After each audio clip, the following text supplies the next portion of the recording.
James. And Brendan, I mean, these anti-populists, you talk about fascists. Well, these people are now basically backing in Iran, the mullahs of Iran. They're backing in essentially Hamas, and we're now seeing Joe Biden start to crab walk away from Israel. You've written about this. How does the left, which supposedly, I mean, I remember when I was a kid, they used to be all about freedom. How do they now decide that they're all now on the side of Iran, of all people, the mullahs in Tehran? Yeah, the woke left have become cheerleaders for Iran. They've become cheerleaders for one of the most regressive regimes in the world, a regime where women don't have freedom, where gay people don't have freedom, where many people don't enjoy the freedoms that we're lucky enough to enjoy in the West. And yet, because Iran is standing up against the evil Jewish state, which is how the left tends to view Israel, they're on the side of Iran. And I think it really demonstrates just how crazy people have been driven by Israelophobia. They hate Israel with such a passion that they are willing to take the side of Iran, even Hamas. We've seen so much sympathy for Hamas in the West over the past 6 and 7 months. You know, look at the current protests at Columbia University in New York. This is a bunch of privileged, fascist Hamas fanboys and fangirls saying openly anti-Semitic things and openly demanding for the genocidal destruction of the Jewish state. Their chanting, their latest chant is, "We don't want two states, we want all of it." They want to wipe Israel off the map. And these are the people who, for the past few years, have posed as anti-racist, anti-sexist, in favor of equality and so on.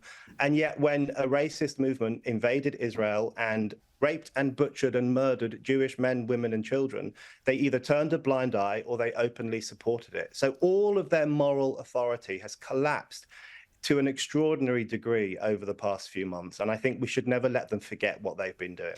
Well, the left's moral compass is completely broken. They show that consistently. But if people don't have a clear choice at the ballot box, then we're going to keep getting versions of this moral relativism from the left. In the UK, you've got the Tories who've been in power now for some time, and yet it seems like the leftist bureaucracy run the show, and Rishi doesn't seem to be much better than his predecessors. Is there any chance there that someone like a Suella Braverman could be leader and give the people a real choice? Because we've seen it right here in this country and in other elections. When people don't have a choice, then, you know, we're not a real democracy. We need Kemi Badenoch, Brendan. Well, yeah. Exactly. You know, I mean, Labour is going to win the election in Britain this year.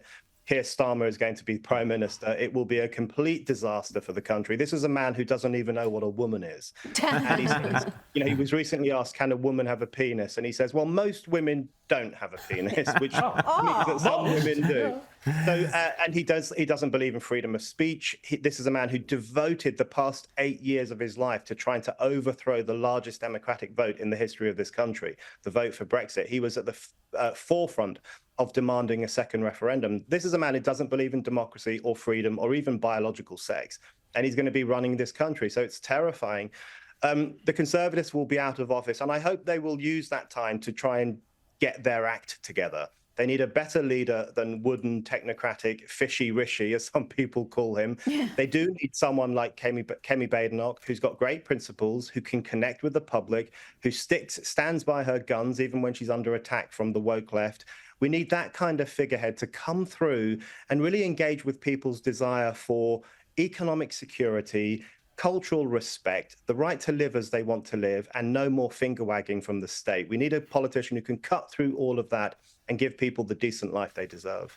Hear, hear. Brendan O'Neill, always great to chat to you. Great to have you back here on Outsiders. Enjoy your time in Australia. Tuesday night, cis.org.au. You can get your tickets there. And well done to the CIS and IPA for bringing Brendan back out here. Always great to have you here, mate. Thanks so much.